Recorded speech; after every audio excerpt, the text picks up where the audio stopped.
അസ്സലാമു അലൈക്കും വറഹ്മത്തുള്ളാഹി വബറകാതുഹു. മഹാനായ അബുൽ അബ്ബാസ് അൽ മസ്റൂഖി റളിയല്ലാഹു അൻഹു സൂഫിയാക്കളിൽ പ്രമുഖനാണ്.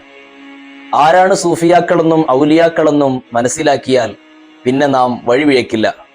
മഹാനവർകൾ ഒരു വലിയ ഷെയ്ഖിനെ കാണാൻ വേണ്ടി ചെന്നു.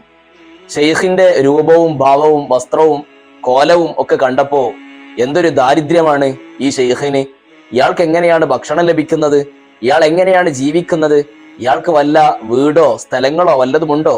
എന്താണ് ഇയാളുടെ ദാരിദ്ര്യം ഇങ്ങനെ എന്ന് വളരെ വിഷമത്തോടുകൂടി മഹാനായ അബുൽ അബ്ബാസ് അൽ മസ്റൂഖി റളിയല്ലാഹു അൻഹു വിഷമത്തോടെ ചിന്തിച്ചു. ഷെയ്ഖിനെ കാണാൻ വേണ്ടി അടുത്തേക്ക് ചെന്നപ്പോൾ ആ ഷെയ്ഖ് മഹാനുഭാവനോട് പറഞ്ഞത്, മോനെ, ആവശ്യമില്ലാത്ത ചിന്തകളിൽ ഏർപ്പെടരുത്.